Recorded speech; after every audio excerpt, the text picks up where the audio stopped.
Jonathan Vilma, Fox Sports analyst, 10 years in the NFL, a former first-round pick. So, first of all, let me address this. Sean Payton retired. You know him well, played under him. If I said to you, give me one or two things that, because you played for the Saints and the Jets, one or two takeaways from Sean Payton that will live with you forever as a football player or analyst. The first takeaway is there's two personalities of Sean. You have Monday through Saturday Sean. He's the practice guy, very thoughtful with his thoughts, actions, game planning. And then there's game day Sean. And it's literally like Dr. Jekyll, Mr. Hyde, where you get this guy who he thinks he's a player at times. He's running around. I'll never forget my first year there in 2008. We're playing Atlanta. We had a big stop against Atlanta. And he comes and literally chest bumps me. And he's like, yeah, I want the ball back again. I'm going to score now. And I want the ball back again. And I'm like, who is this guy? What are you doing? Is this the head coach, Sean? Like, what is going on? So I'll never forget that what you see and how he portrays himself, that is a real Sean. Then you have another very real Sean who is crazy on Sunday. He thinks he's playing the game.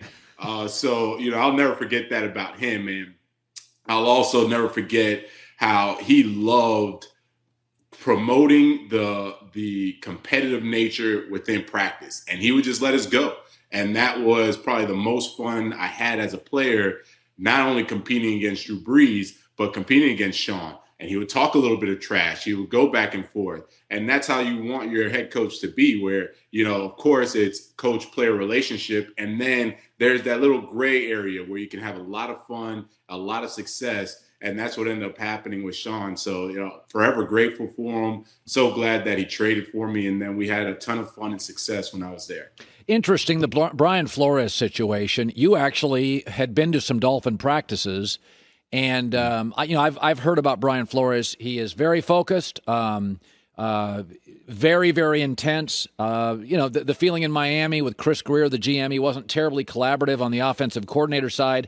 But what did you witness when you did pre-production meetings with him or watched him on a Friday, his intensity? Because that's the little bit of the criticism is, man, he's intense. What did you see in the meetings? What did you see at practice?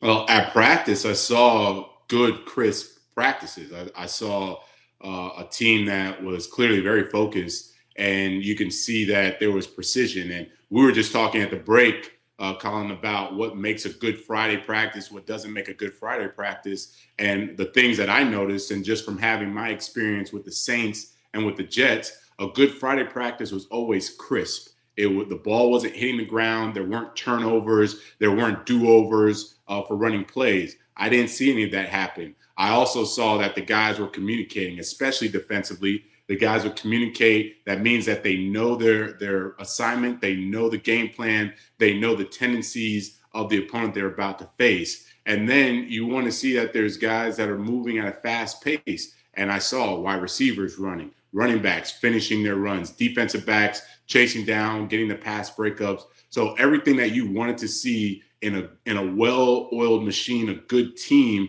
that's what I saw. And then from the interviews, it was the same thing. Very clear, very direct, definitely no nonsense. But that's what I wanted in a coach, where he's not going to BS you about where you are, the situation that you're in, especially at late points in the season. He was very, very honest and had a very, very good pulse on his team when we spoke with him. And, because of that, they would go out. It was 2 years ago. They beat the Rams when the Rams came to Miami, handled them. Defensively, they handled them very well. So everything I saw was the makings of a really good coach. We got lawsuits, allegations against the Miami Dolphins owner, which are beyond egregious and really serious. But I'd like to talk. We got about 3 minutes left, and I want your take. You're a smart, thoughtful guy. We got one black coach and 73% of the players. I tend to think jobs come from opportunities. The interview Brian Flores had with the Giants, if the text from Bill Belichick, if I'm reading them right, is an outrageous sham, the Giants will go with their fourth straight coordinator and not a proven head coach. I don't necessarily have anything against Brian Daboll. The direction I would have gone is head coaching experience. The last time the Giants were successful, they hired Tom Coughlin, who had head coaching experience. And Coughlin, by the way, and Flores share a personality trait. You don't mess with them. I think that works in New York. But as an African-American, your thoughts on the situation with coaching opportunities or lack thereof in the NFL?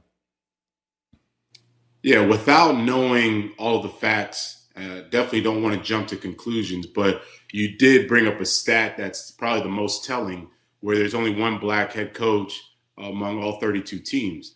And I look at it from the message that it sends and the stigma and the perception that it continues to perpetuate throughout the NFL is that black players are just that. They're good players. They're good athletes. And the stereotype is, oh, he's a great athlete. It doesn't mean he's a great communicator. It doesn't mean he's smart. It means that he only got there because of his athletic ability and not because of all the other things mentally, the discipline that you have to be able to be a successful athlete.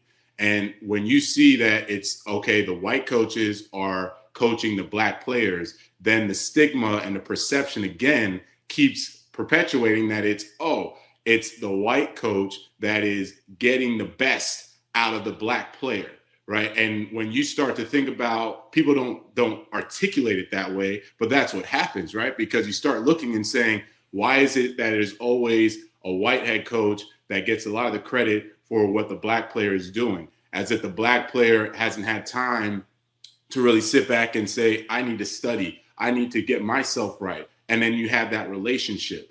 And that when this is articulated and presented, some people think, well, oh, that's just racist talk. Well, no, it's not racist talk. It's the same thing you do with marketing. It's the same thing McDonald's does to make sure that they're always on the Super Bowl commercial. They always have a Big Mac in front of you at the most important time. They keep it top of mind.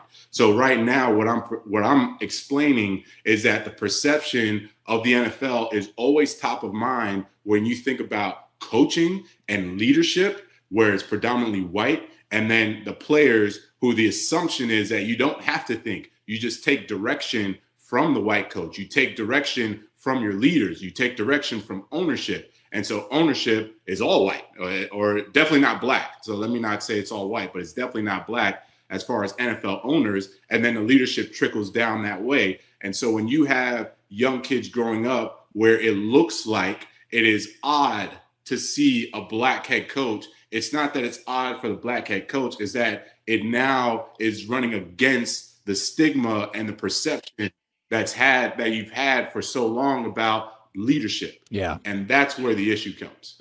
As always, well said. Jonathan Vilma, Fox Sports NFL analyst. Rams Bengals next week. Brian Flores, top of mind this week. It's great seeing you, my friend. I always appreciate you stopping by our show.